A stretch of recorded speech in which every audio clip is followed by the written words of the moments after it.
Mainstream media, which has largely ignored the Durham investigation, suddenly cares and celebrates when Hillary Clinton lawyer Michael Sussman is acquitted.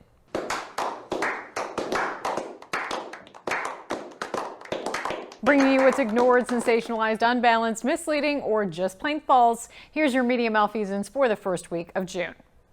Washington Examiner Democratic lawyer Michael Sussman was found not guilty Tuesday on the false statements charge of concealing his representation of Hillary Clinton's presidential campaign from the FBI when he pushed since debunked Trump-Russia claims to the Bureau in 2016. As Molly Hemingway notes, corporate media downplayed Sussman trial while its testimony confirmed their own corruption and that of Clinton and FBI. Now that he's, as expected, been acquitted, tweets aplenty. The evidence was pretty straightforward. Sussman billed the Clinton camp on the day he talked Trump-Russia ties with FBI, New York Post reported. Former AG Bill Barr. Well, he did not succeed in getting a conviction from the DC jury. I think he accomplished something far more important, which is he brought out the truth in two important areas. First, I think he crystallized the central role played by the Hillary campaign in launching as a dirty trick the whole Russiagate collusion narrative. During the trial, Clinton campaign manager Robbie Mook admitted it was Hillary Clinton who had approved spreading the debunked Alpha Bank information to the media. Did you talk about You guys have got to try the cold chai. I've had it. It is delicious, isn't it? Becker News. A fed-up Donald Trump recently fired off a letter to Miss Marjorie Miller of the Pulitzer Prize Board. It threatens to sue the board if it does not rescind the Pulitzers given to the Washington Post and New York Times for their blatant fake news stories. It's now clear that so-called fake news can have real-world consequences.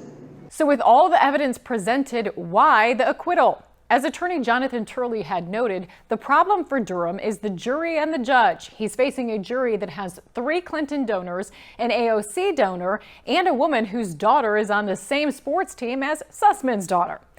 Now let's review the definition of jury nullification from Cornell Law School. A jury's knowing and deliberate rejection of the evidence or refusal to apply the law, either because the jury wants to send a message about some social issue that is larger than the case itself, or because the result dictated by law is contrary to the jury's sense of justice, morality, or fairness. Now keep that definition in mind when you hear what the jury foreman had to say. Personally, I don't think it should have been prosecuted because I think we have better time or resources to use or spend to other things that affect the nation as a whole than a possible lie to the FBI.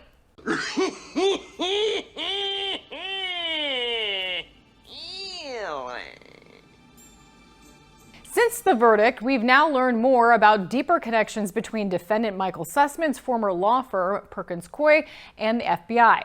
We got a report from a whistleblower that we confirmed through multiple admissions, including this letter, showing that the Democrat Party's law firm, the law firm that received $42 million from the Democratic Party, has this co-located workspace that they operate in concert with the FBI. Why in the world would that be the case? Why would Christopher Wray allow it to continue? Then you also have to ask yourself, why within the last 12 months was the person on behalf of Perkins Coie operating that work site Michael Sussman himself? And we heard through this trial that you just referenced that the FBI believed Michael Sussman was lying to them in 2017 when he was shuttling false information about Trump into the intelligence process. And now we learned for 4 years after that lie, Michael Sussman was in fact operating this secure work environment. So what reason would there be for that, and what leverage would the Perkins law firm have over the FBI given this work they're doing together? It appears this whole investigation is not wrapped up, as MSM would have you believe. There's still a pending case against Igor Danchenko, who is the main source behind the Steele dossier. Legacy Media continues to tell us elections are safe and secure. Any questioning of the machines is labeled a conspiracy theory. So what's going on here? The Associated Press is reporting that CISA, the U.S. Cybersecurity and Infrastructure Agency, says electronic voting machines from a leading vendor used in at least 16 states have software vulnerabilities that leave them susceptible to hacking if unaddressed. You didn't say the magic word. Please! God damn it! Hate this hacker crap. How is this even possible? I thought there were never any connections to the internet. The AP is quick to play cover and say just because vulnerabilities have been discovered, there's no evidence those flaws in the Dominion voting system's equipment have been exploited to alter election results.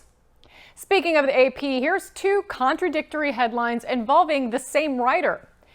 Arizona lawmakers hear from election conspiracy theorists. And hours later, records show coordinated Arizona ballot collection scheme. So is it fair to add the conspiracy theory label in your first headline, or?